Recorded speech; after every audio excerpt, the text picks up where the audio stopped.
You are dedicating your life to saving youths from gangs and crime, and it's been over a decade now. Why choose this advocacy? So ultimately, I wanted to be able to use my lessons, the journey, the obstacles, the chaos that I went through, and I want to be able to help remold the culture. So I'm here to help just like you. We are blindly sending our children to school, believing and hoping that they get information. And it's not that we're blindly doing that. We're in the system where parents are rushing to work to make a little bit of money to pay for the bills so they can put some hot dogs on the table to have dinner. They don't get the ability or the gifting to think, how can I do the best thing for my family? The best thing for your family is for the mother or the father to educate themselves, make sure that God is in their spirit, and give all the love and direction to the kids. I got the letter from my attorney that says the district attorney denied my review and they weren't going to give me that opportunity to review it. So when that happened, I called my mom crying,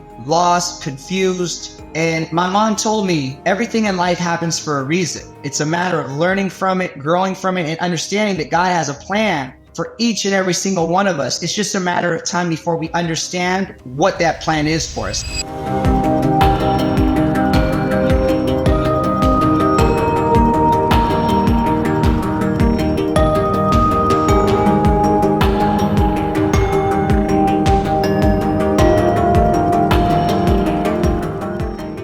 Welcome to Compassiviste Dialogues. I'm your host, Ali Horiat. My goal in this program is to educate our audience about various global issues and on how we can help.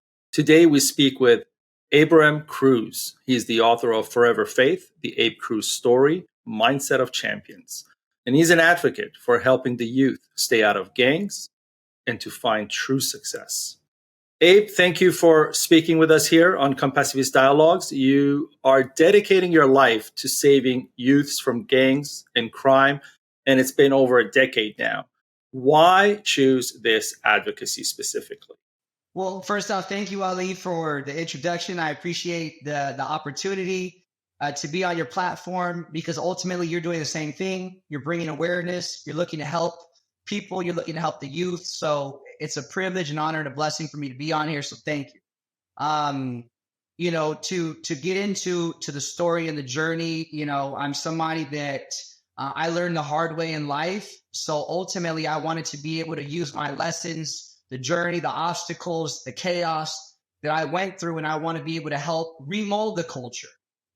Because I think that I was one of these kids that in my early 20s that I was influenced in the wrong way. And at the end of the day, I have to take full responsibility for the decisions that I've made in my past, just like I'm taking responsibility for the decisions I'm making today now to go and move forward in a powerful, positive, limitless type of a way. My mission and journey and book and company is called Forever Faith, Mindset of Champions. So I'm here to help just like you.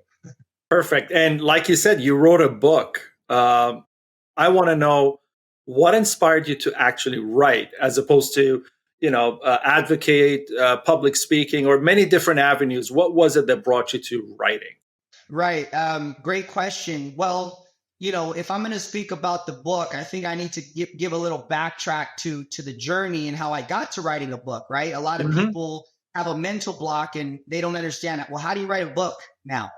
My entire journey, born and raised in LA, Los Angeles. My mother was single. My father left when I was 4.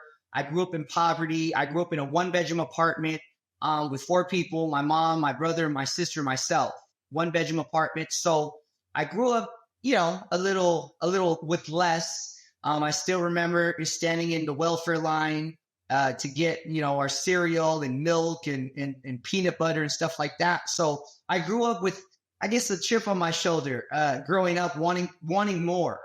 And I was fortunate enough that athletics was a huge blessing for me, playing football and basketball. It took me out of an unfortunate situation. I was able to get a great education along the journey from junior high school to high school, even into college. I was a college athlete, played football and basketball. But this is where my story starts to turn for the worse because from childhood to college, I was blessed. I won a championship every single year, and everything that I did, hard work was paying off. But when I got to college, I started to see the world in a little different place, because now I'm at a university in Wisconsin. We're talking about finances. I'm a struggling student eating top ramen noodles. I started cutting hair in college to make extra money. So I started to really have a different thought process of, I need to stand up and go do something, or else nothing's going to happen. So with that same mentality at that young age, I dropped out of college. I got involved in some other business. It was all good. It was all legal. I had some success, but that company went bankrupt. So that laid off a lot of people in the organization, and I was left high and dry with nothing. I went back to LA. At one point, I got used to making anywhere from $5,000 to $15,000 a month at the age of 19 and 20, and I had a couple $20,000 months. So when that started to happen, I had a light bulb that went off into my brains, and wait a minute, things I could do something different. I went back to LA. After that business kind of folded, I started personal training at 5 a.m. I started doing real estate during the day and club promotion at night. So when I started to do all of this, I started to meet so many different people, a lot of great people, and then a lot of people that are not so great, especially being in the nightlife in Hollywood and LA. And long story short is I met somebody who ended up taking me down a different path of life, got in trouble. I was arrested at the age of 23 or 24. I was arrested, and I was now facing a 35-year prison sentence by the age of 24, 25. I fought a case. I ended up having to go to prison at that age, 24, 25, and I ended up doing 4 years in prison. And when that happened, this is where that aha moment of life happened. And I said, things are completely out of control. I'm in prison. My entire life flashed before my eyes. I didn't know what I was going to do. So it was a little chaotic at that point. And from that point on, I was given a 35-year prison sentence, 10 years in, 25 out. And so when that happened, I started my prison sentence. It was hard. It was challenging. I went through depression. I went through a chaotic state of mind of I didn't know what was real and what wasn't. I saw war every day. People were fighting and stabbing and, going to war in prison because of races and stealing from each other, disrespect, gangs, violence, all of these different things. I started to see the world so much in a different light. It was reality now. And when that all happened, this is where the moment happens where I called my mom and I was crying and I said, Mom, I don't know what's going to happen. My attorney sent me a letter and said, hey, Mr. Cruz, you were going to be given a 1-year judicial review where they would review my case after 1 year in prison with good behavior and staying out of trouble. They might reduce my sentence or release me from prison because it was my first time offense. Well, I got the letter from my attorney that says the district attorney denied my review and they weren't going to give me that opportunity to review it. So when that happened, I called my mom crying, lost, confused. And my mom told me, everything in life happens for a reason. It's a matter of learning from it, growing from it, and understanding that God has a plan for each and every single one of us. It's just a matter of time before we understand what that plan is for us, our purpose on planet Earth. We all have a purpose. So when that happened, I cried. My mom told me, don't cry. Or my mom said, go ahead and cry. Let it all out. Let it all out. Get on your hands and knees and ask God for a second chance. But more than anything, you have to make a sacrifice for God right now. So this is where the whole journey started. In prison, I fasted for 40 days. And when I fasted in prison, I started to dream and have visions. And the only explanation that I could give to people is like I was injected by God's spirit and I was able to see the future now. I was able to think clearly. I was in a completely different thought process in a psychological, spiritual zone of the world. They say that we only use a small percentage of our brain, right? So if we're using a small percentage, it makes sense that when you tap into something different, your mind takes you to another level, a deeper spiritual, psychological effect. And that is my explanation. I started to see the future and I would wake up every morning and I would write it out on paper. So I know it was a long question, a long answer, but I had already written out from prison 10 years ago that I was going to write a book. Did you know what you were going to write about?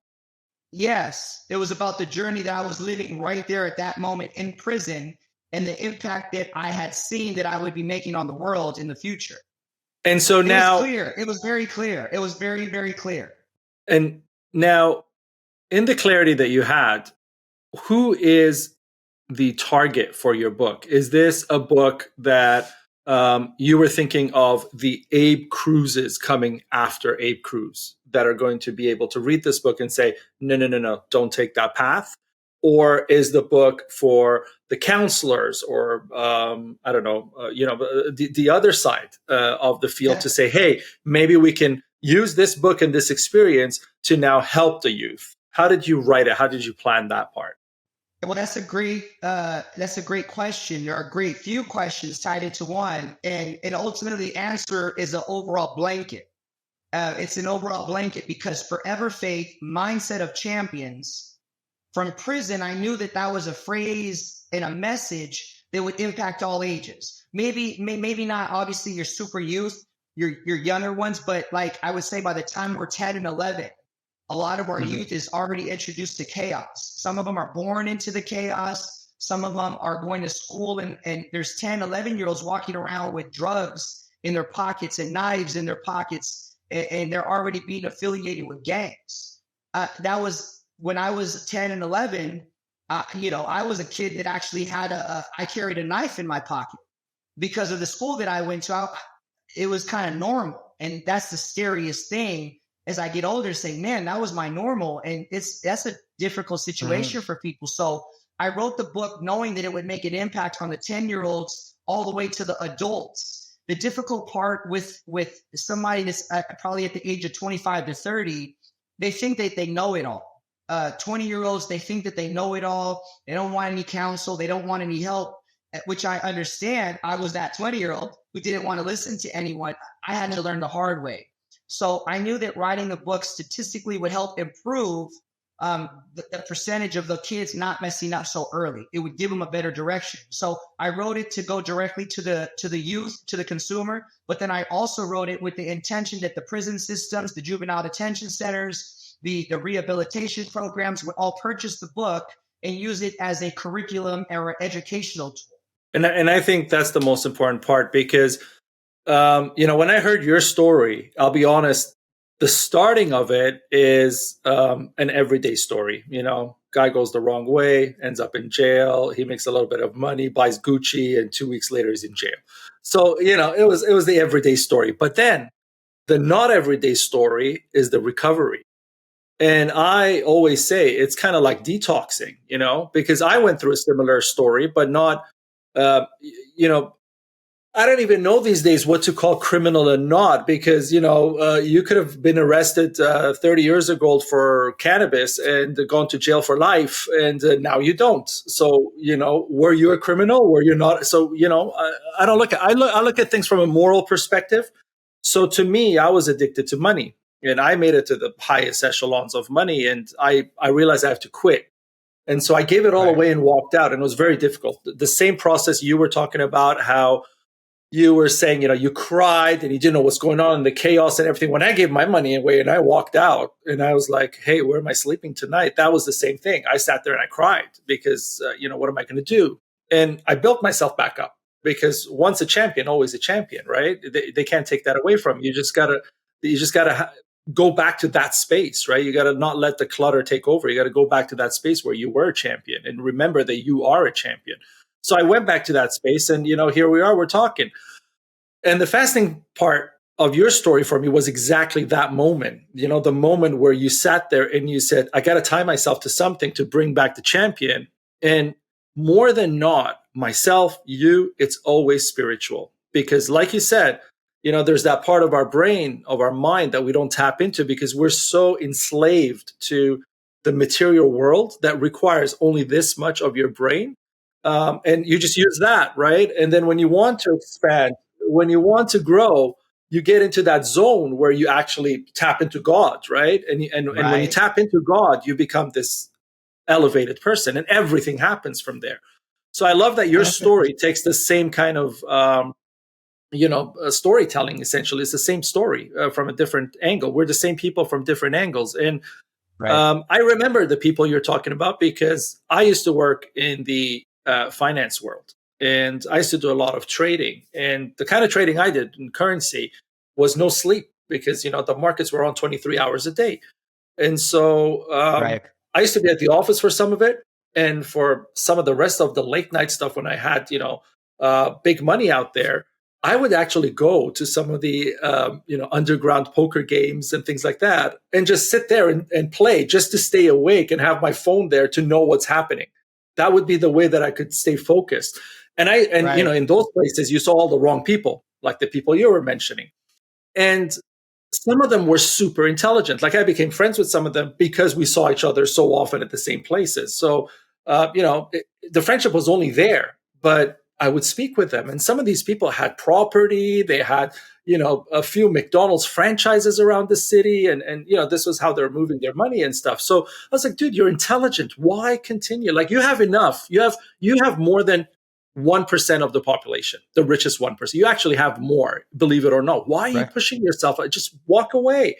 And, then you show up another month later or something. Oh, remember so and so? Oh, yeah, he got shot.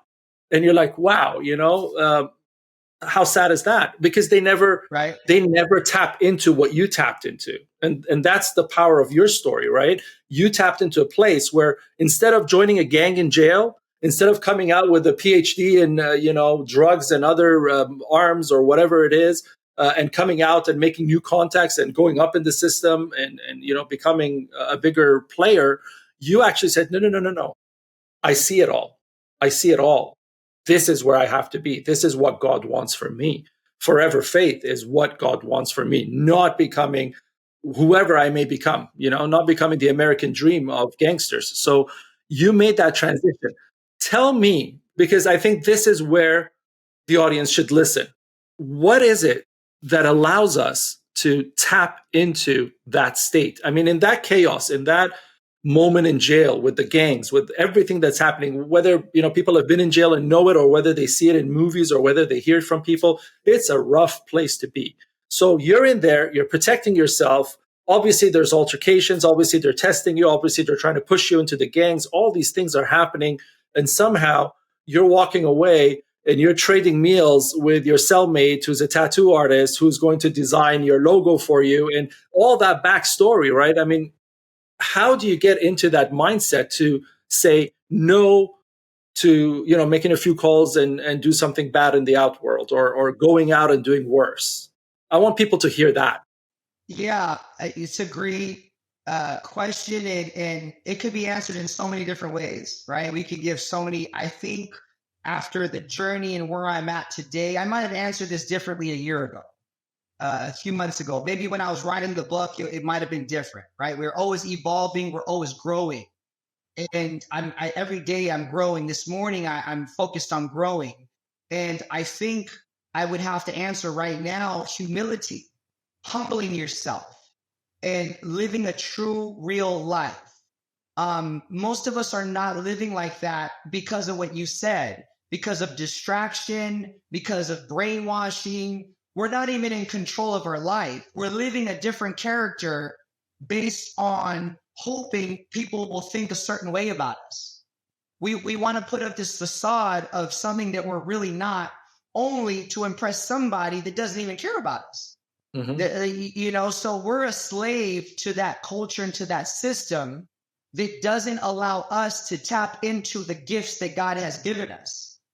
And the only way you can get to that point is actually being consciously aware that what you're doing is wrong.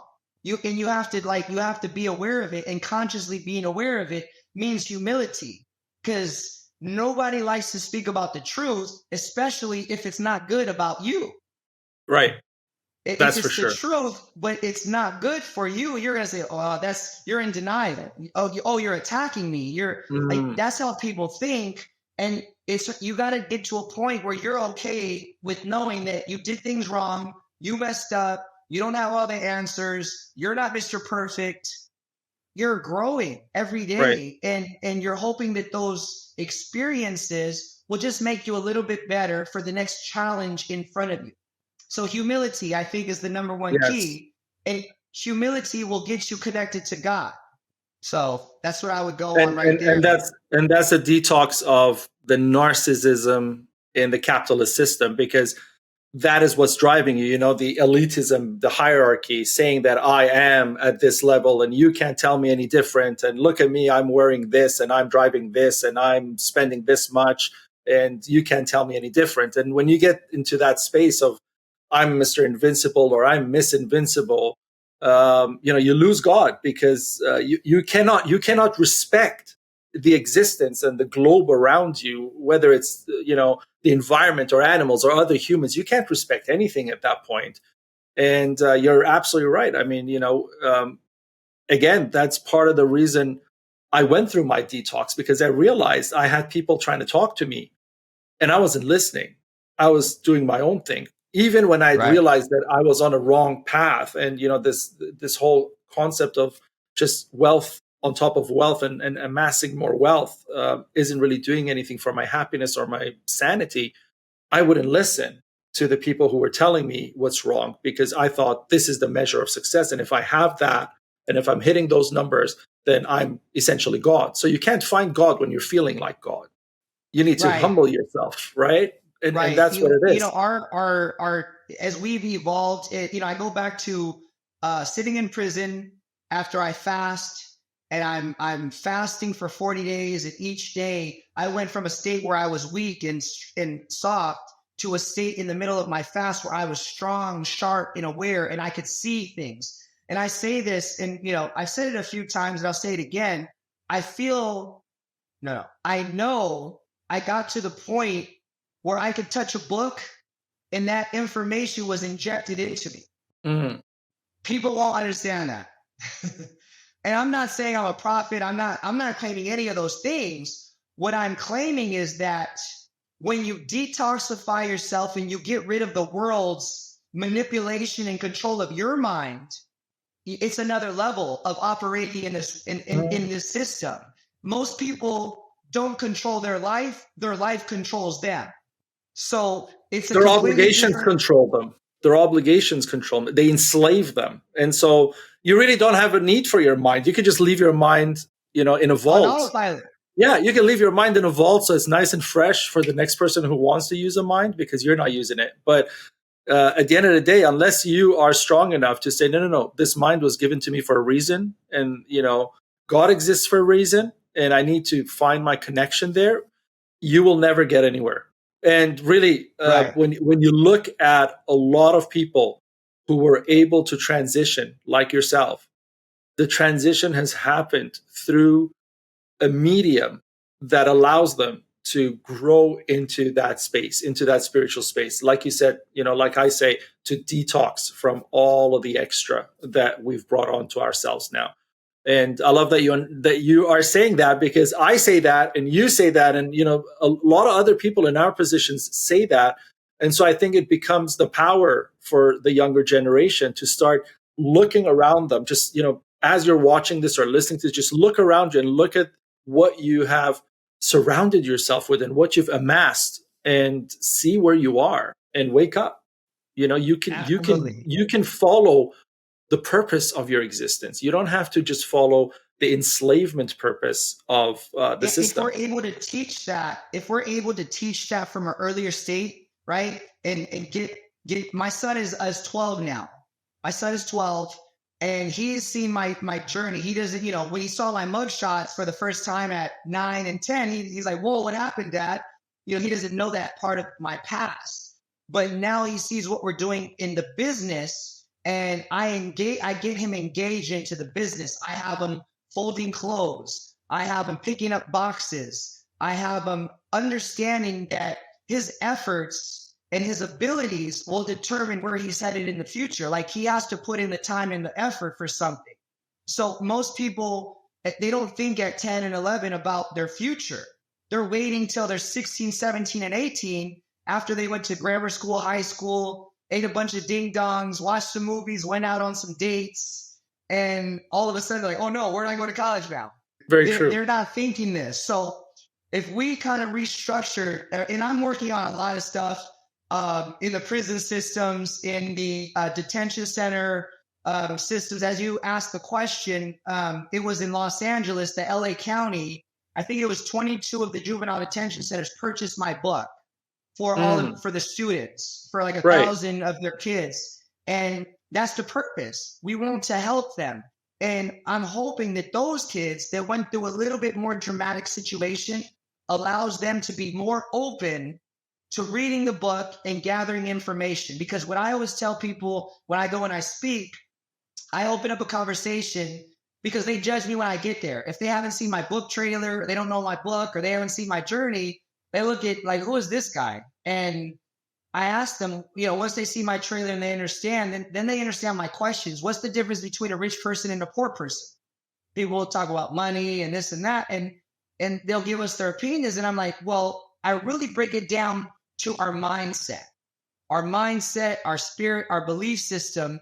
And our mindset leads into, well, what are our habits? What are we doing daily? Our decision making. So that's the difference between a rich person and a poor person, is the mindset, the belief system, and the habits that we have on a daily basis. A poor person is waking up and smoking right away, smoking weed and doing something that's not gathering themselves for the future. And I joke and I laugh because a lot of my friends were those guys smoking weed. They wake up and smoking a bowl at 7 or 8 in the morning, or 11 because they're lazy. And what does that do for the future? What does that do for your day? Nobody thinks about life like that. And you're right. It deteriorates your day, which deteriorates your future. I mean, when you're up at 11, 12, and you're just kind of tumbling out of bed from a late night on a Tuesday night, Wednesday morning, your Wednesday can't be that productive because the world kind of stops its productivity at sunset, so to speak. And if your productivity is starting in the late afternoon at sunset time, something's wrong with your productivity. So you got to get into that state of mind where you're focused and you know where you're going, and you have a goal. A lot of people's goals are strictly making money, and that's not a goal to me. I always tell people you need to make money, yes, so that you can pay for the goals that you want to achieve. So, for example, Abe wants to achieve a goal. And I ask Abe, what's the goal you want to achieve? And if Abe tells me, I want to be rich, that's not a goal. But when Abe tells me, I want to have money so that I can spend it in this way to help the youth, that is a goal that money becomes a conductor for, right? It's just the transmission of the energy. The energy flows through that money. It's just a conductor. And that's what we use to get to our goals. Having a little bit of money simply allows a little bit of freedom and more choices to do things. Because when you get to a certain level, you don't make money for yourself anymore. Especially as we get older, we have kids, we have families, we have businesses. The money is to allow things to transition, like you said, to move to the next thing. We're going to do a soccer camp for the kids that are that are in need. They don't have shoes. But don't worry, we made money. We can buy them shoes. There you go. We have a football camp. They need a stadium. But if you don't have money or the ability to produce it, then you will never be able to get to the bigger vision of your goals. And you don't meet the right people. You don't get to the right places. I mean, you said earlier on in your life, there was a time you had 3 jobs. One of them was promoting at nightclubs. And obviously you'd see people come there who have either worked really hard day and night for their money or worked for 5 minutes for their money. Doesn't matter. But they were blowing a lot of money in that nightclub for no reason. Nothing came out of that. Whereas had they blown that money on good causes, it may have got them involved with other people who have intentions there and who have, a clearer vision that would have changed them. They would have turned around and said, wow, I could, dedicate this money here. I could get involved here. I could change my crowd. I can change what I'm doing. I can change my vision. And that really helps too, and it helps to see you from that perspective. So I know you speak at detention centers, not just in the US, but in Colombia, in Mexico, I've heard. And, when you go to those places and you see juveniles, adults, whatever it may be, and you're speaking with them, I think they start to look at it and say, this guy's me. 4 years later or 7 years later, I'm coming out. And I'm this guy right here standing in front of me the day he came out. Look where he is. He's got his own brand. He's wearing his own brand in front of me. The guy's looking at you and he's saying he's wearing his own jacket. And I'm coming out of here 7 years from now. I don't even know what I'm going to do. I don't even know if my cousin's still alive that I could go stay with him. And right. Those are what's in people's minds. And because they don't plan, they fall right back into another trap, right? Because there's nowhere to go but the streets again. Right. So tell me a little about how you do that. You mentioned two things that I just want to just throw out because they're crucial points. First point that you made a little bit earlier, you said you did it once so you can do it again. You pulled out that champion out of you again, right? And that's exactly it. When I was in prison, I remember reading Jim Rohn, and Jim Rohn in his teachings that I had learned in college. When I was in the self-development business, when I was in that business, I would educate myself on Jim Rohn, John C. Maxwell, Les Brown. And I dropped out of college because I was in the self-development growth stages. I learned so much, but I never applied it. I didn't apply it to life. So it was just empty information, doing nothing. But I do remember Jim Rohn, when I got out of prison, I had remembered that Jim Rohn said, if I did it once, I can do it again. And that time in college, I did something fairly incredible. At 19 years old, made my first $100,000. And it wasn't through your traditional educational institute. It was me, network marketing, self-development, growing personality. So I was able to do that, but I learned a lot of incredible things from leadership and business and your entrepreneur system, right? It didn't make sense to me at 19, but it was information. When I got out of prison and started at zero again, I started to have the thought process and all the information that I learned before. Jim Rohn, if I did it once, I could do it again. John C. Maxwell, 21 Irrefutable Laws of Leadership, right? All of those different points were incredible. And now you just made up another quote for Jim Rohn when you ended up saying that you're able to learn from your past and move forward. Jim Rohn made money, was broke, did it again, learned from the past, was able to move forward. So all of these different key points are so instrumental in moving forward every day. Just wanted to throw that out there. Not to plug Jim Rohn, but we all have different learning tools that we've gathered throughout the years, and we learn a lot of the same things. And you're bringing these to the detention centers, right? I mean, that's Absolutely, what you're doing there. Yeah. Tell me a little bit about how this happens. You walk into a detention center. How does that happen? Tell me the rest of it. Well, I mean, we've done a lot now. Like I said, we've sold over 1,000 books into the detention centers. I've spoken at every detention center that carries my book. So I've spoken at about 40 different juvenile detention centers. And when I do that, I'll go in and I'll speak to them. I'll usually sign every single book. I'll talk to each kid individually after we speak in general. And I'll give them a basic curriculum. And we call it the Forever Faith Mindset of Champions curriculum. And in that curriculum, it's a simple, not very complicated 10-step process of getting to becoming the best individual that we can. And, the simple basics of shaking someone, their hand, looking them in their eye, polite gestures, mannerism, etiquettes. Our kids aren't taught this now. They don't even know how to talk to you and look at you in your eye. So we start with fundamentals. Hello, sir. Yes, ma'am. No, ma'am. Thank you, ma'am. We start into that, and then we start talking about the next key, waking up early. The earlier that we wake up in the morning, the more productive we can be for the day. Just simple basics. And then I'll get into discipline and sacrifice and work ethic and commitment and decision making. So we start breaking down all of the different key points to really, the culture has brainwashed our youth into a negative thought process, right? Yes. All I'm doing is giving them another form of thought process direction, psychological direction to improve it because I want to improve them. I'm not trying to make money off them. I'm trying to make sure that they grow as an individual and they're successful in their future. And they're not behind bars. They're not going to die and be murdered because of their gang affiliation. It's only powerful, positive things. So that's what I do. Give them the curriculum.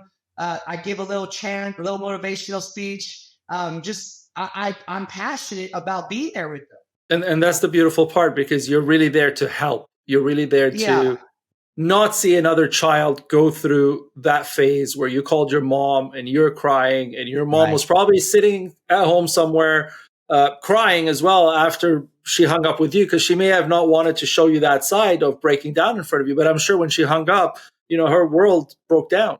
And Well, just to that point, I remember when I had to turn myself in. My mom came to court that day, and the judge, she banged her gavel and said, "Abraham Cruz, you're sentenced to 35 years in, 10 years in, 25 out." Bang. She banged the gavel. My mom was at the back with my brother, and she fell on the ground, screaming and yelling and crying and heartbroken. And I was handcuffed and taken away, walked down the aisle of the courtroom, and I was sent off to go to booking. My mom was screaming and yelling and crying. And I remember the guard in the elevator, he told me, and he tells me in Spanish, "Dios está contigo." And that's God is with you. Don't worry. That's harsh, and really, I hope nobody goes through it. And Right. you said something too, the culture. I mean, it's not just the crime; it's the culture. We praise it. You look at music today. You look at the videos. You look at movies. I mean, some of the biggest hits on Netflix or on the big screen are the glorification of criminality. And so, as a young child, you look at this, and a lot of them aren't even rated so high that you'd have to be 21 and over to go and watch these, so that you're an adult making this choice. I mean, these are movies that are 14 plus and whatever, so that they get everybody in there.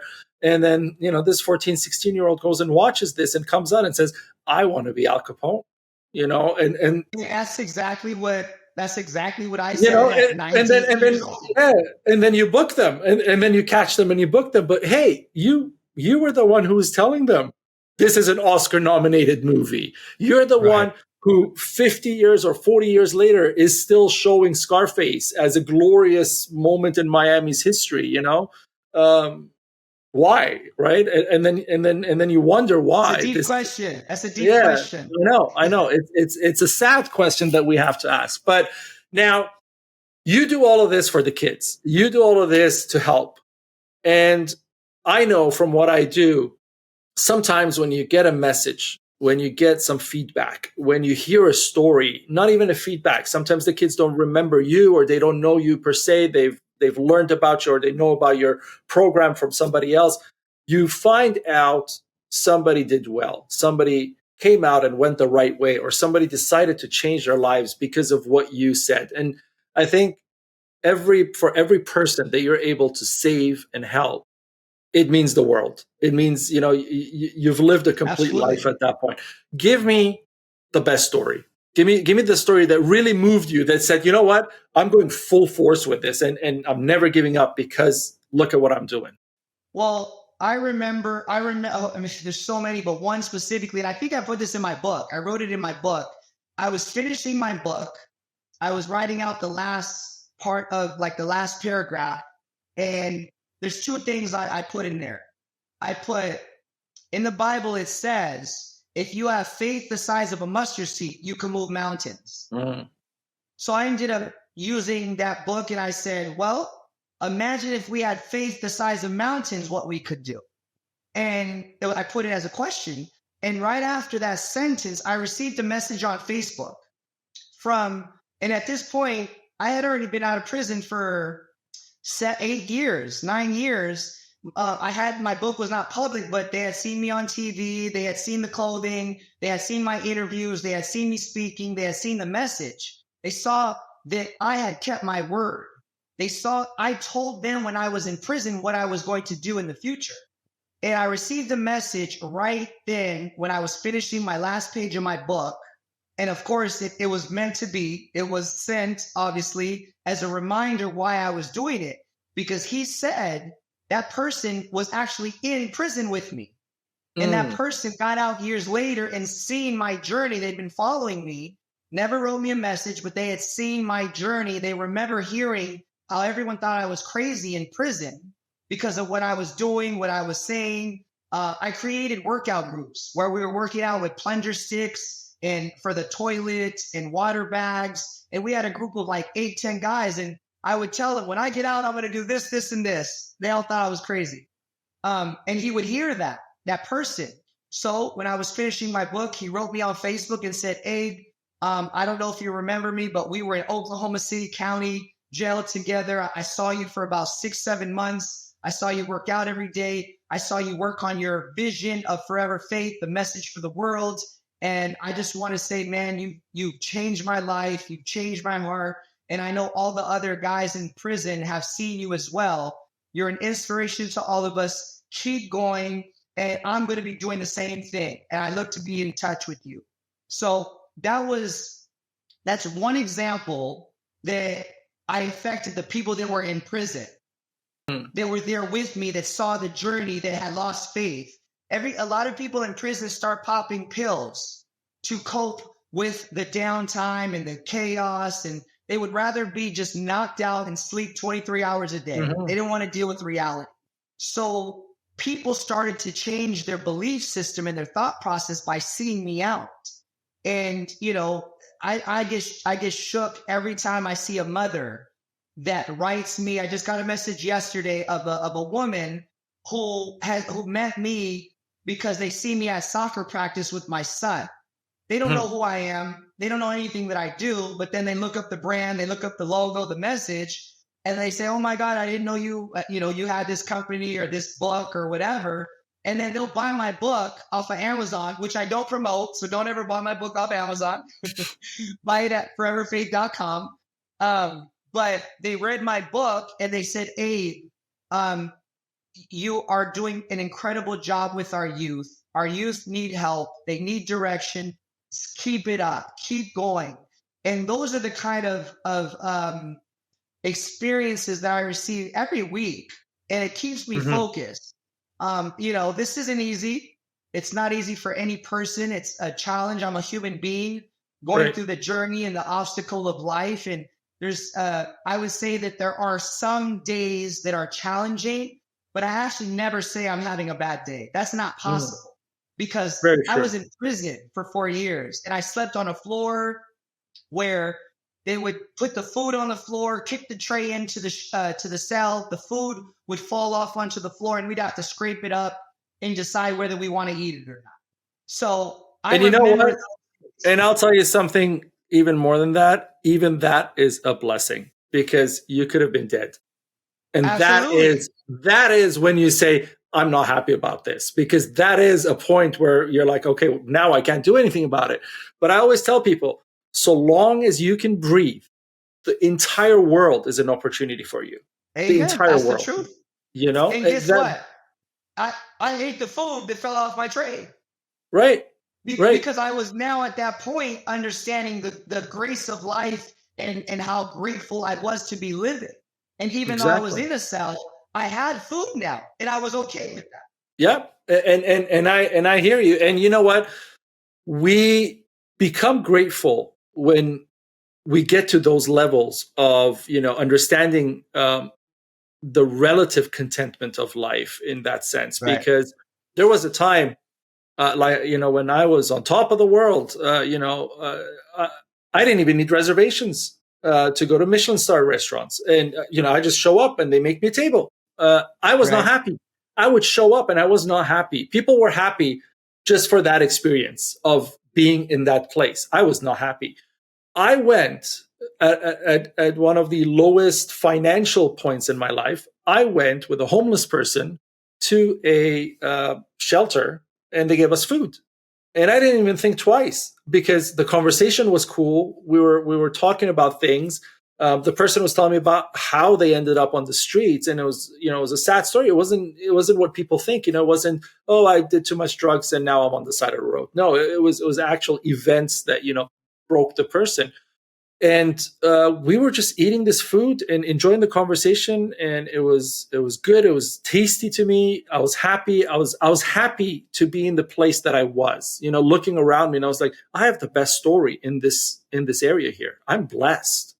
And so, it changed my perspective on life. And Right. you went through that, and now you're bringing that. So I think what I want to add here to the audience is you don't need to be a youth in detention or coming out of the jail system, the criminal system, or you don't need to be somebody who is, a psychologist or a warden or something like that to buy Abe's book. If you care Right. about your child as a parent, you should also buy this, because it is the children who end up there. Your child 100%. could be the next person that you're going to court and rushing to find a lawyer and remortgaging your house to get the best defense that you can for your child. Right. And then seeing that gavel hit, and, oh, my son just got 20 years. I'm not going to see my son probably before I die. So Right. that could be you. It could be anybody. Today, there's no such thing especially in American, society, or in Western society more so. There is no such thing as, crime happens only in the ghetto. Crime happens only in the Yeah. projects. Crime Everywhere. happens in the wealthiest parts of any city. There are billionaires' children who are arrested and caught. Sometimes Right. they pay their way out, or they have better defense. Sometimes they don't. But at the end of the day, your child is involved. You don't want to see your child Right. involved. It's not about Right. having the money to not worry about getting them out or not. It's about wanting the best for your child. So as a Right. parent, when you read something like what you've written, it kind of gives you this guideline, which you may not have understood beforehand, because times change so quickly. You don't even know what your children are doing today. You don't know what they're into. Right. I mean, I don't understand, mass shootings, because in my generation, like, it wasn't even a concept. I don't Right. remember any of my friends. I don't remember the craziest of my friends, come to school one day and say, I want to shoot the school up. It just never happened, Right. and today it happens. So as my generation's parents cannot even understand or comprehend how somebody reaches to that point. So you need Right. to kind of read beyond the status quo. You need to read Right. real stories, and Abe Cruz is a real story, and Right. that's important for people to see.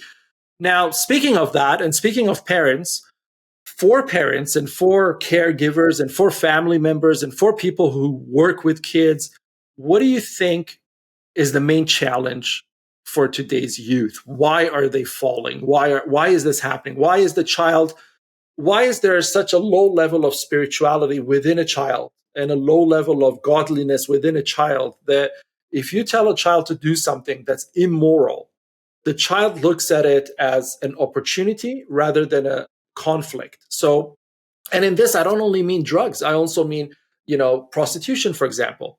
A lot of young girls are accepting this upon themselves, even if they don't really desperately need it. They don't have to be trafficked. Some people are trafficked, which is a completely different story. But there are girls out there who willingly accept certain financial propositions. It's illegal. They're minors and whatnot, but their morality is not there. Their spirituality is not there. Their attachment to a purpose in life is not there. So they think in the moment, they think, this thing here that I'm going to do for this transaction is going to get me that dress that I really want to wear to, that party. And that's an okay trade-off for them. And it bothers me. And I take it back to spirituality, because, you go to psychologists and they try to twist it into some clinical issue. And I say, no, it's not a clinical issue. It's either trauma or it's God. And even with trauma, if you have God, you resolve your trauma through God. But if you have trauma and you have no God, that trauma just destroys the rest of your life. So please start preaching God in your psychology, because it's a fact. And no, I want to push pills. So they don't. That's 100% the truth. And it's also a 100% difficult topic to come to grips with and really have these conversations. Just like any political or religious discussion, people want to make it more of a conflict. They're not looking for solutions. We're here to help it. We don't want another person to be sexually abused. We don't want another youth to be hooked on drugs. We don't want another youth to be sent to prison. Like, we don't want these things. So, to answer your question, I would have to point back to the house, the parents, the father, the mother. What are their belief systems? Are they actually focused on, are they focused? Let me finish my comment. Are they focused on really making sure that our youth is headed into a great direction? So that's the big question. But I was having a discussion the other day with another person with no names, but I said, what is your goal for your child? What's your goal for your son? Well, as a normal parent, we would say, well, our goal is to make sure that our son grows up to be successful and good human beings. Like that's a very cookie cutter type of a response, which is great. Then I say, okay, so then that means the information that our children receive will make an impact on the decisions that they make for their future, right? Okay. So I said, you want them to be successful. Who's in charge of teaching our kids right now? If their kids are gone for 8 hours a day, who's in charge of teaching them something? And then they say, well, they're at school all day. I say, okay, well, do those teachers believe in the same things that you believe on what are going to make them a successful person? Do you know the qualifications of that person, that teacher, that influencer? Where do they come from? What's their background? What's their skill set ability? We are blindly sending our children to school, believing and hoping that they get information. And it's not that we're blindly doing that. We're in the system where parents are rushing to work to make a little bit of money to pay for the bills so they can put some hot dogs on the table to have dinner. They don't get the ability or the gifting to think, how can I do the best thing for my family? The best thing for your family is for the mother or the father to educate themselves, make sure that God is in their spirit, and give all the love and direction to the kids. If I'm I'm at a point where I'm just going to take my son out of everything, he's going to travel the world with me at 12 years old. And he will listen to me every single day. He will pick up the words that I'm using on a daily basis. He will start to interact the way that I interact with business associates. He will develop those habits because that's what he's seeing every day. If he's at school eating ding-dongs and watching cartoons and playing video games, that's going to be his habits for the next 5 to 10 years. So if you don't have a prayer that's set every day, if you don't have a time of reflection every day, if you don't have a discussion of what real success is, they're never going to get to that.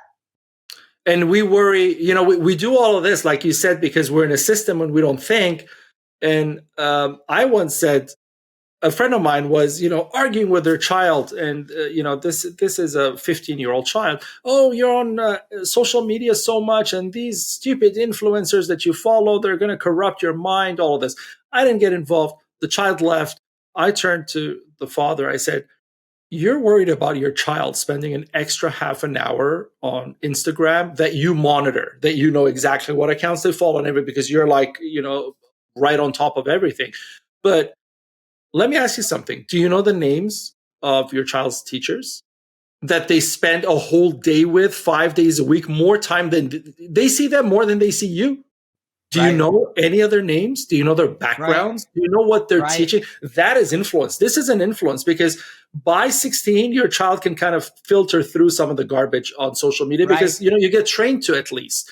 But at school, you don't. You look at your teacher like God. And so the teacher says, this, you say, yeah, this, because, my teacher said so. I mean, it's a fact. It's no longer open for discussion. You could be a scientist and have an Instagram account and say a fact, and kids will still Google it. If it doesn't sit well with them, they'll Google it because they're like, I don't know about this truth. I want to find it out. But in school, if the teacher says the same thing, they take it in their notebooks. It's fact.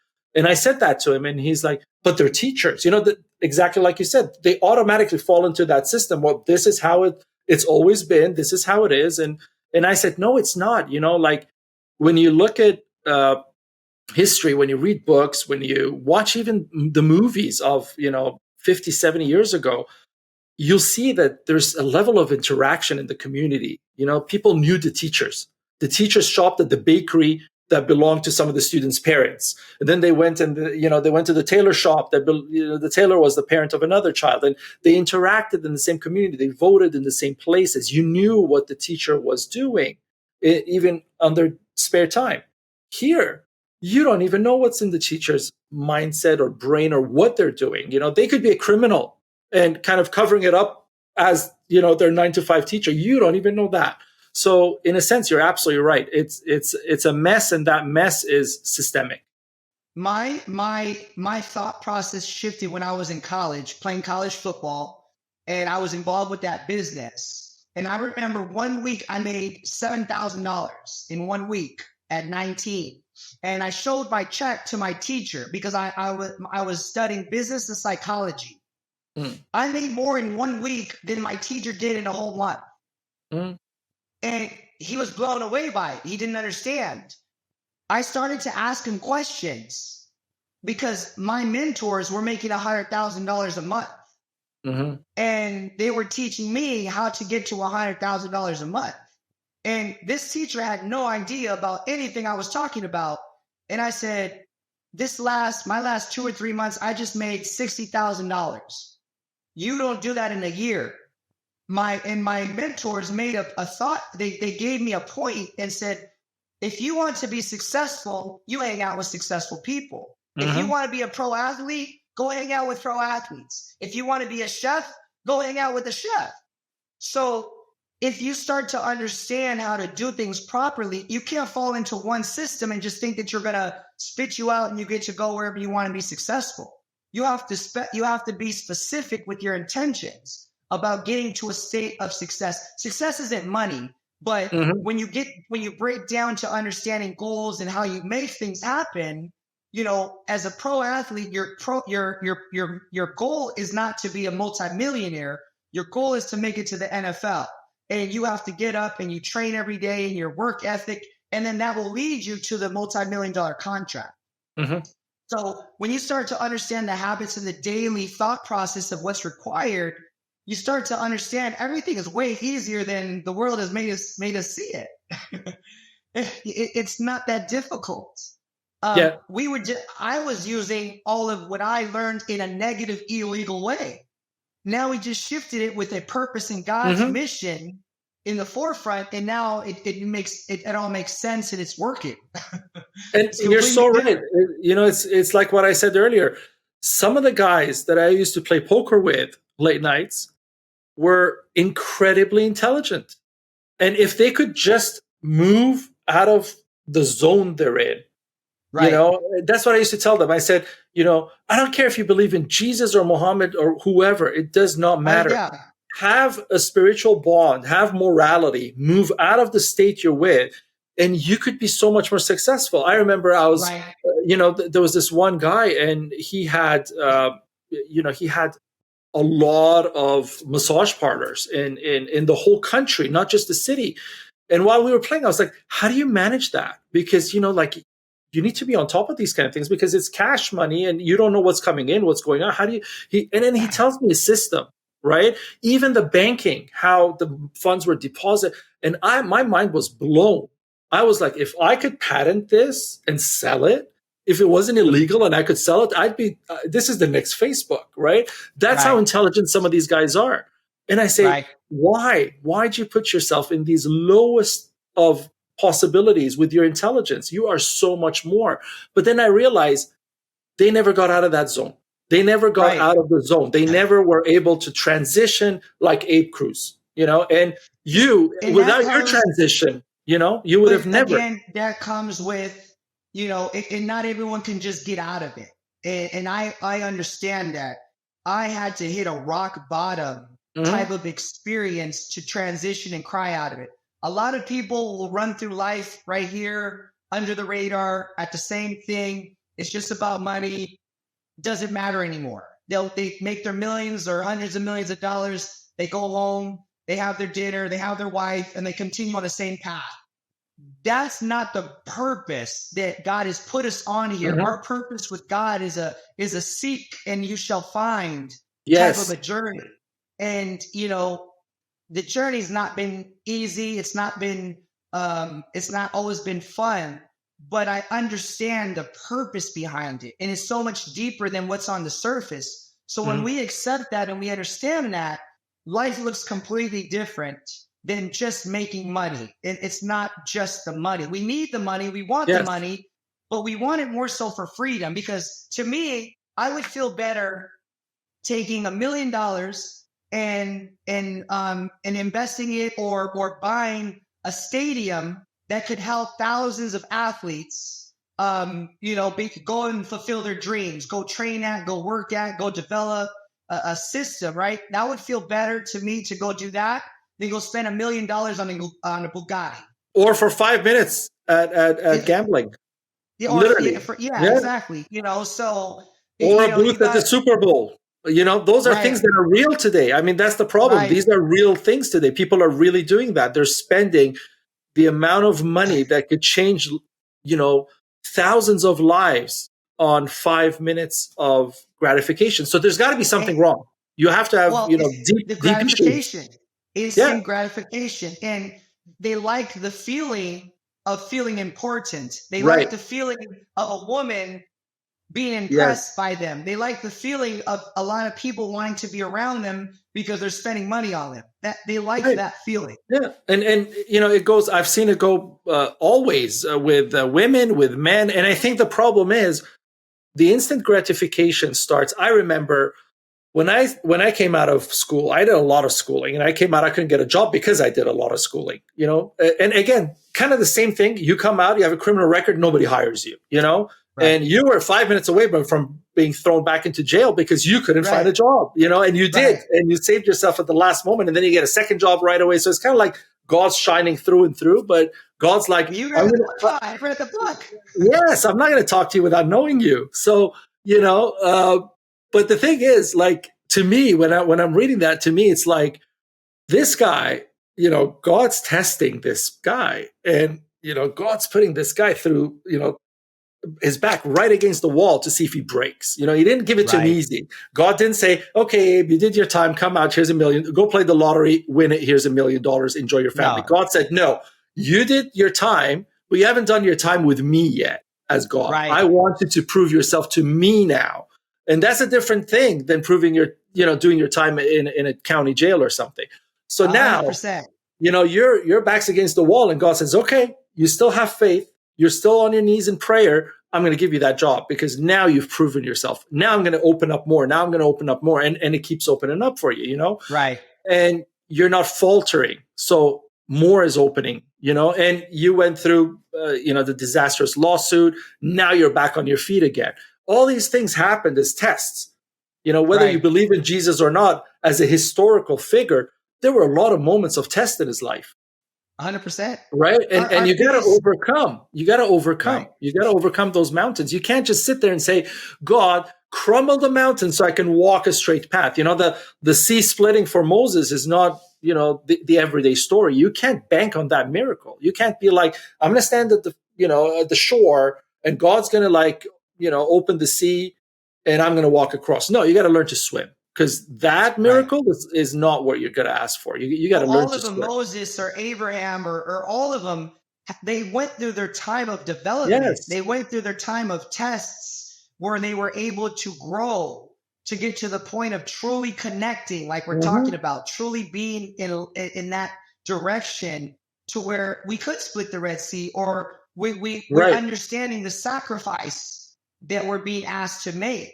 And but it's not for but it's not for the average person. That's what I'm saying. The average person expects that so quickly, and I tell the average person, you expect to split the Red Sea. But let me ask you something: if God came to you right now and said, "Here's a staff, here's a piece of wood, take it and go to evil, whoever it may be in the world today, go stand right in front of that evil and say, I command you to let these people go and stop the oppression," would you even have the guts to believe in that voice? No, you wouldn't. Right. So you don't deserve the Red Sea splitting. It's when you believe that you deserve that next level of here. It's kind of like playing a game when you get these, you level up and you get more stuff and you get to use more stuff. It's kind of like that, right? God's leveling you up. And I love stories like yours because, as I'm reading through it, I'm just seeing you level up. And I know, in 20, 30 years time, we're going to sit down and we're going to say, wow, remember 20 years ago, you were just starting here. I was just doing that. And look here now, millions of people later, so much influence later, so much goodness later. And this is what we've done. And you kind of start realizing how much God leveled you up because you stay true, and that's really what it is. Now, your mom's got to be super proud of what you're doing because she went through some dark times with you. 100%. My mom was my crutch. She got me through the whole journey. She was the only person that wrote me while I was in prison. She wrote me almost every week. She would send me $20 whenever she could. She was the one that was always there for me during these 4 years. Like everyone else, friends, family, they didn't write me. They didn't send me even $5 for a top ramen noodle. They didn't, nothing. There was no communication, but my mom That's a was always wake my up call. rock.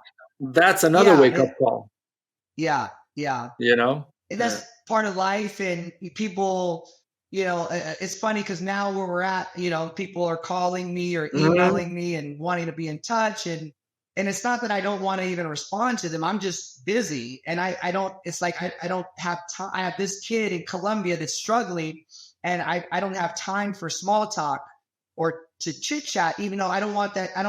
That sounds egotistical or arrogant, but no, in reality, I don't have the minutes for the days to do that because they're calling and I have to go do that. And I have to focus here. And then I have the responsibility of now my employees for my business. And it's like, life is not easy at whatever. Right. It's difficult when you don't have anything. And then it's more difficult when you start to build something. So either way, it's a challenge, an obstacle. We stay grateful, we stay humble, and we keep moving forward. Now, your book can be bought on your website, on Amazon. People should buy it on your website because don't go to Amazon. Your website's foreverfaith.com, right? Correct. And I'll sign it when it comes directly from our website. I'll sign it, give you a note on it. I try to sign every single book that comes through. Okay. So that's where people are buying your book. And I really ask parents who are listening and people who are involved with children at all levels. I mean, even if you have an angel at home, doesn't matter. It's a book that makes a difference in your life in raising your child. It's not just a book about somebody who got convicted, who found God and came out. It's not that. It's a book that really makes a difference. I wouldn't, I speak to a lot of people. A lot of people have written books. I don't really push the book because, I don't find anything powerful in it. But with your book, regardless of your personal experience, regardless of the book itself is powerful. I think the book itself can help a lot of people make better decisions for their children. So whether I'd spoken with you or not, I would have still promoted that book wherever I would have read it. So it's a great book. Thank you. Everybody should read it. Now, you also have a foundation that's attached to your brand and your book and everything else. That's how you help people and everything else. Can people donate? Can people, how does that work? You go Forever Faith, Mindset of Champions Foundation. The business started from prison and the developing of clothing, and the clothing was just a message. That's all it is. It's a billboard. It's a canvas to give them the message of Forever Faith, Mindset of Champions. We put God first, ourselves second. We cannot lose. That's the mindset of champions. We're expanding and we're doing so much in the sports, athletic world. We're manufacturing apparel, uniforms for youth programs, high school programs. We're now in the NCAA. We have a couple NCAA programs. Oh, wow. Okay. So at that level, if you look at high school and college, what logos are they wearing? They're only wearing Nike, Adidas, Under Armour. Now this logo is being recognized at that level. So our foundation was created, obviously, so we can do more. We want to be able to do more for the kids. There's so many different programs out there, cleats for kids and sports for kids. And so everything that we're doing right now revolves around sports, athletics, but not limited to just that. I mean, it doesn't make a difference if you don't play sports, but that is keeping us busy. I'm a human being, so I can only be in one physical place at a time.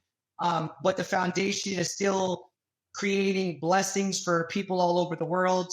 We're getting ready to do another reality show here in Colombia. And the reality show is based on 3,000 kids, youth that are trying out for a soccer organization with 150 spots. Those 150 kids are those 3,000 kids are kids from the hood, kids from the streets, kids that have dreams, kids that are less fortunate. They're coming to tryouts with no shoes on, no cleats. That's how bad they want it. So this reality show is giving 150 athletes the opportunity to take their sports, their game, the football, they call it, to the next level, whether that's to high school or to college or to a pro. Because, you know, we're going to be also headed to Europe, Spain, Barcelona, and connecting these kids with opportunities. There's a lot of talent out there. Just a lot of kids don't have the opportunity to get out there. So we're going to give it to them. So we are the official sponsor for the entire show.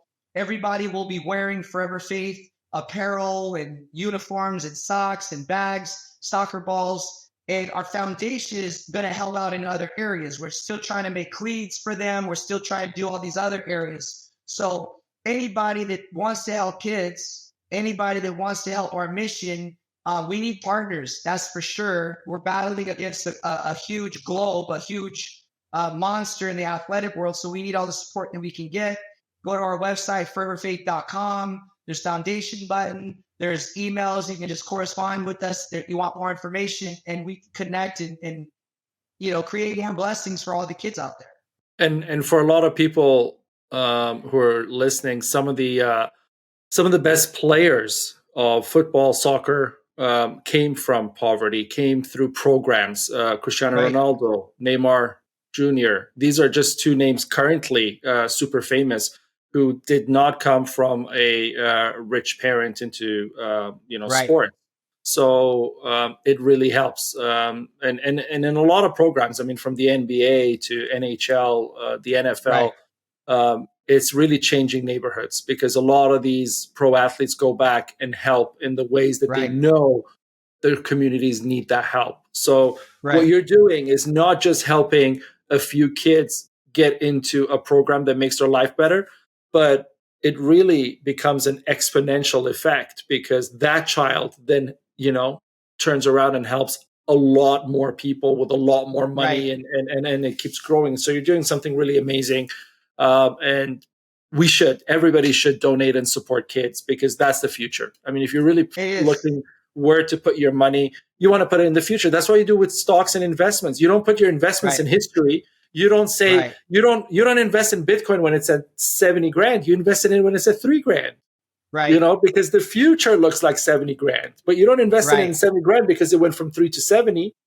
So we should do the same thing with our kids, with everything, with our lives. We should invest in the future, not in the past. So I really always tell people, put a portion of your money always for kids. So here's a place everybody can donate to. Here's a place that really, you know, is supporting children, and they should do that.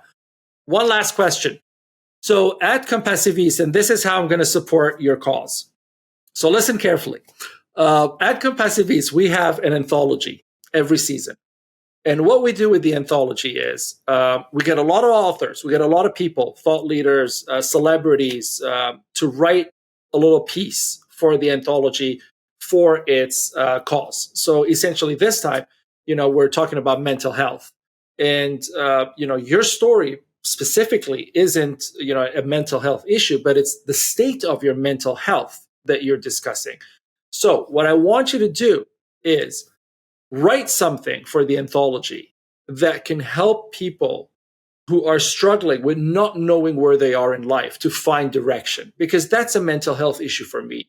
You know, it's not only, you know, things like depression or autism that are mental health. Not knowing who you are, where you are is an issue. It's something that is troublesome here. It's kind of like not knowing how you can walk, but you cannot, your mind cannot give directions to your feet.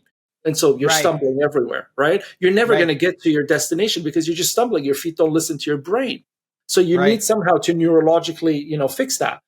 To me, not knowing where you're going here results in not knowing where you're going in your whole body. All your cells are like, I'm not listening to my mind, to my brain, because you know the guy doesn't even know what he wants himself. So let him be. I'm just going to do my own thing. That's how your cells are responding to you, right? At that higher level. So I'd like you to please write that, you know, so we can put that in there because people, I think, will resonate with your way of thinking because the clarity that you come with is very powerful.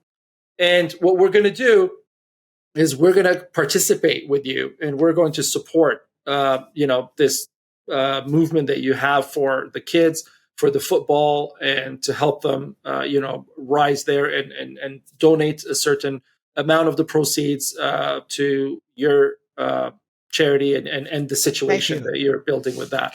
Because that's what we do. We try to help people who are doing the work. That's all we're doing. We're not the champions like you. We're the support staff. So we're here It's a team supporting the effort. champions. Exactly. It's a team effort. Every single person is of value to the mission. Everybody Always. from us waking up, taking a phone call, making sure that things are still moving forward. This is not a one-man show. This is an army that's moving together at one accord for the betterment of our kids. Exactly. And that's what we're going to achieve. And I feel, you have the team and you have the vision and the clarity to do that. So we're all supporting you, everybody here in Compassiviste. So Abe Cruz, thank you for speaking on Compassiviste Dialogues. I encourage everyone to read his book. It's a really, really good book, especially parents. And if you've not already read his book or you don't know his story, go to his website, listen to his story, take a look around, read the book, get involved, donate, see what they need, and try to work with them, try to support them, try to bring them to your areas, try to get them involved in your communities so that this mindset of champions can come to your communities, because that is what makes a difference between a successful community and between a community that's in touch with itself versus an alienated space. And please subscribe to our podcast channel and share so that we can share the stories of people like Abe and others across the world. Follow us on social media. All the links to everything are listed below. Please check everything out. We're here to help change the world together. I'm Ali Horiat. Thank you for being here.